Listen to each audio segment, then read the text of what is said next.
네, 안녕하세요. 최승윤 작가입니다.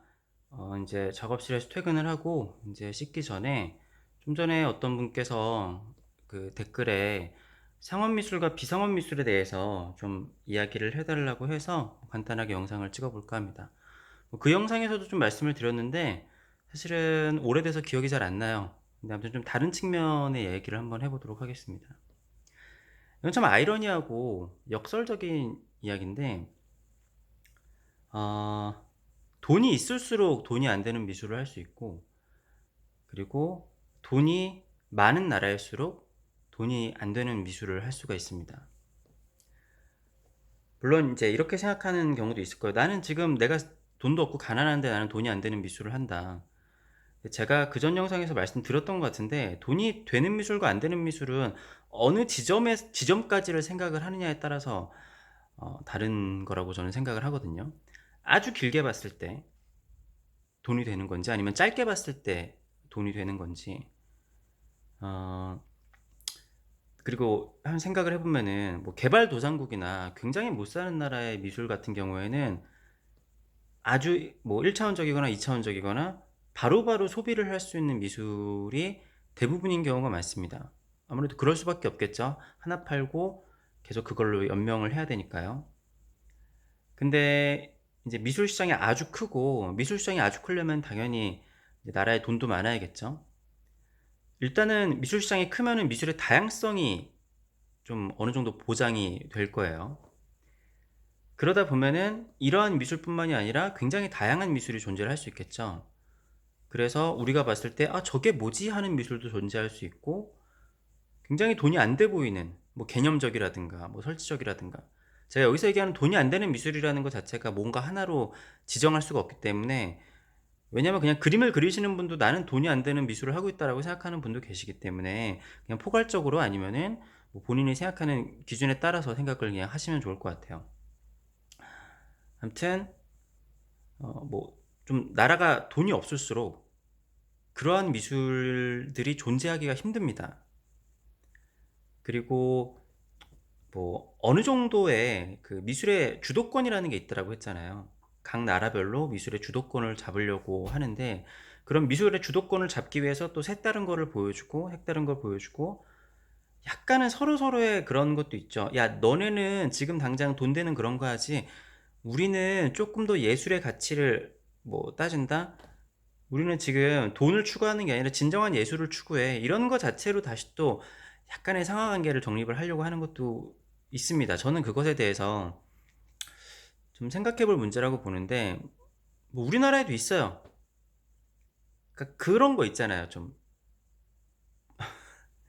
약간 나는 돈 같은 거 이렇게 좀 잘 몰라. 나는 그런 거보다 더 높은 가치를 추구하는데, 이게 뭐 이제 길게 보면은 더 돈이 되는 것라든가, 아니면은 좀 복잡한 얘기입니다. 근데 좀 오해하실 수 있는데, 그러니까 좀 그런 게 있죠. 좀 상업적이다라고 하면은 비판적으로 받아들여지는 경우가 많잖아요. 하지만 이것 자체가 뭐 예를 들어서 우리나라에서 김연아 선수가 세계적으로 막 금메달도 따고 하면은, 이것 자체가 우리한테 뭐 상금으로 인한 돈이 많아지고 그런 건 아니지만, 전체적인 국격이 올라간다라든지 국가의 이미지가 올라가서 거기서 나오는 경제 효과가 있잖아요. 그리고 뭐 BTS가 세계적으로 유명해지니까 뭐 한국에 대한 이미지가 올라간다라든지, 그렇게 올라가는 그 직접적이지 않은 경제적 가치들이 있는 거거든요. 그렇기 때문에 굉장히 다양한 미술, 그리고 저거는 지금 봤을 때 팔리는 미술은 아니지만, 그렇지만 국가의 이미지, 아니면은 그 뭐 지역의 이미지, 뭐 여러 가지의 이미지를 제고시킴으로써 문화의 수준이 굉장히 높아 보이고, 그것으로 인한 경제 효과도 있을 수 있기 때문에 모든 것은 상업적이랑 분리될 수는 없다라고 저는 생각을 해요. 그리고 조금 더 1차원적인 설명을 해보자면은, 사실 우리나라 1세대에 굉장히 유명하신 선생님들 보면은 대부분이 지역에서 알아주는 부자였던 경우가 많습니다. 세계적으로 유명한 백남준 선생님 같은 경우에도 집이 엄청난 부자였잖아요.